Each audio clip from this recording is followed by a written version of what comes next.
உமாயக் தாமோதர் சாவர்கர் ஒரு கோலையா இல்லைன்னா ஒரு துரோகியா? இவர் பிரிட்டிஷ்காக வேலை பார்த்தாரா? இவரை சில அரசியல்வாதிகள் ஹீரோவாகவும் சில பேர் இவரை ஒரு வில்லனாகவும் இப்ப வரைக்கும் பார்க்கதான் செய்யறாங்க. சாவர்கரோட லைஃப் ரெண்டு ஸ்டேஜா பிரிக்கலாம். அந்தமான் ஜெயிலுக்கு போறதுக்கு முன்னாடி, அந்தமான் ஜெயிலுக்கு போனதுக்கு அப்புறம். பிராமணரான சாவர்கர் இந்து மதத்தோட ஒரு தீவிரமான பக்தர்.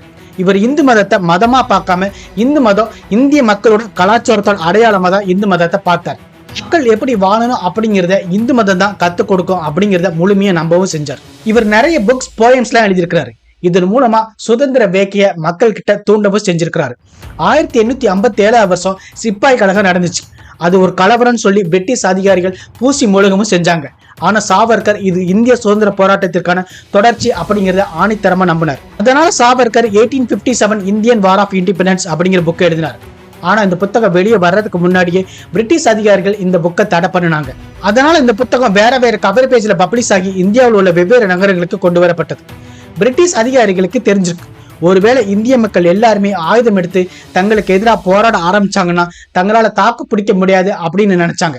அதனாலதான் 1857 நடந்த கழகத்தை மறைக்கவும் செஞ்சாங்க. இந்த புத்தகம் மூலமா நிறைய பேருக்கு இன்ஸ்பிரேஷனாவும் இருந்திருக்கு. சுபாஷ் சந்திரபோஸ், பகத்சிங் போன்ற தலைவர்களுக்கு. ஸ்காலர்ஷிப் மூலமா சாவர்கருக்கு லண்டன்ல படிக்க வாய்ப்பு கிடைச்சது. அங்க அவர் டிகிரியும் படிச்சு முடிச்சாரு. இந்தியன் ஹவுஸ்ல தங்கி படிச்சிட்டு இருந்த சாவர்கர் பிரிட்டிஷ்க்கு எதிராக இந்திய மாணவர்களை அங்க ஒருங்கிணைக்கவும் செஞ்சார். சாவர்கரோட தூண்டுதல் பேர்ல லண்டன்ல மதலா டிங்காரா ஹசன் வில்லியை சுட்டுக் கொண்டார். அதுக்கப்புறம் நாசிக் மாவட்ட ஆட்சியரான சாக்சனை ஆனந்த் லட்சுமணன் கண்ணாரை சுட்டுக் கொண்டார். அதனால லண்டன்ல இருக்கிற இந்தியன் ஹவுஸ ஆங்கிலேயரோட கண்காணிப்பு கீழே வந்துச்சு. இந்த ரெண்டு கொலைக்கும் சாவர்கர் தான் கன் சப்ளை பண்ணார். அப்படிங்கறதுனால சாவர்கரை பிரிட்டிஷ் அரசாங்கம் கைதும் பண்ணிச்சு. ஆனா சாவர்கர் பிரான்ஸுக்கு தப்பிச்சு ஓட முயற்சி பண்ணார். ஆனா பிரான்ஸ் கவர்மெண்ட் இவரை பிடிச்சு பிரிட்டிஷ் கவர்மெண்ட் கிட்ட ஒப்படைச்சது. இந்தியாவோட மோஸ்ட் வாண்டட் கிரிமினலா சாவர்கர் இருந்தார். அவருக்கு இரட்டை ஆயுள் தண்டனையும் கிடைச்சது, அதாவது 50 வருஷம். சாவர்கரை அந்தமான் சிறைக்கு அனுப்புனாங்க.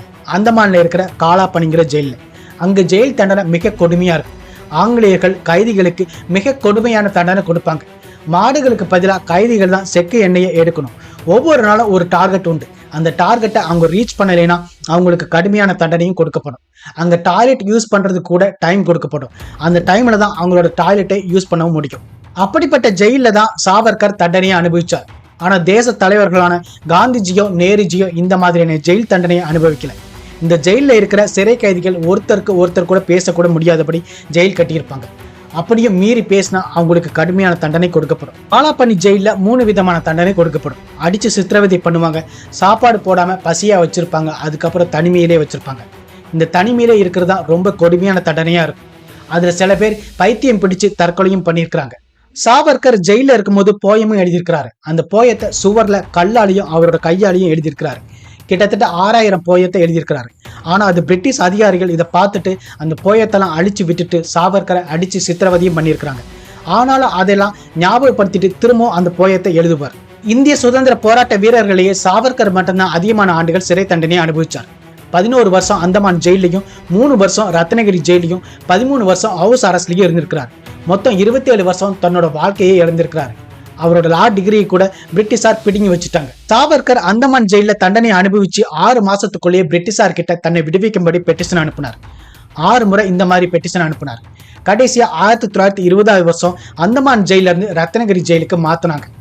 1924 வருஷம் ரத்னகிரி ஜெயில இருந்து அவரை விடுவிக்கவும் செஞ்சாங்க. 1937 வருஷம் வரை வீட்டு காவலையும் வச்சிருந்தாங்க. காலாப்பனி ஜெயில இருந்து சாவர்கரோட முதல் 6 மாசம் ரொம்பவே மென்டல் டார்ச்சர் அனுபவிச்சார். அவர் அங்க இருந்து ஜெயிலுக்கு பக்கத்திலே தூக்குமேடையும் இருந்திருக்கு. அதனாலேயே அவரோட மனசு மாறி இருக்கு. அதனாலதான் அவர் பெட்டிஷனும் எழுதினார். அவரை நிக்க வச்சும் தண்டனையும் கொடுத்திருக்கிறாங்க.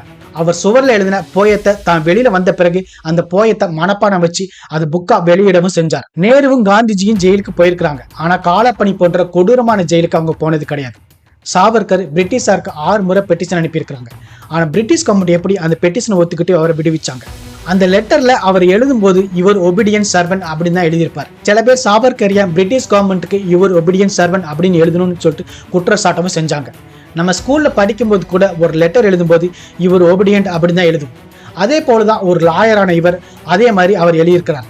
1918 இருந்து 1920 வருஷம் வரை 2ஆம் உலகப் போர் நடந்த சமயத்துல உலகம் முழுக்க உள்ள கைதிகளோட கருணை மனுவை ஏத்துக்கிட்டு அவங்க இருந்த ஜெயில இருந்து ரிலீஸ் பண்ணவும் செஞ்சாங்க. அதே போலதான் சாவர்கரோட மன்னிப்பு கடிதமும் ஏத்துக்கிட்டு அவர் அந்தமான் ஜெயில இருந்து ரிலீஸ் பண்ணாங்க. அந்தமான்ல காலப்பணி ஜெயில இருந்த ஒவ்வொரு கைதிக்குமே பென்ஷனும் கொடுக்கப்பட்டது. அதே போலதான் சாவர்கருக்கும் பென்ஷனும் கொடுக்கப்பட்டது. சாவர்கர் ஒரே வருஷத்துல 45 கிலோ எடையும் குறைஞ்சது. ஆனா இப்ப வரைக்கும் அவரை ஒரு கோழையாவும் பிரிட்டிஷாருக்கு வேலை பார்த்தாரு அப்படின்னு சொல்லிக்கிட்டு சில அரசியல்வாதிகள் அவரை இன்னும் குறை சொல்லிக்கிட்டு தான் இருக்கிறாங்க. வரலாற்றை திரும்பி பார்த்தோம்னா நிறைய உண்மையான விஷயங்கள் திருத்தி சொல்லப்பட்டிருக்கும். அதே போலதான் சாவர்கரோட வாழ்க்கை.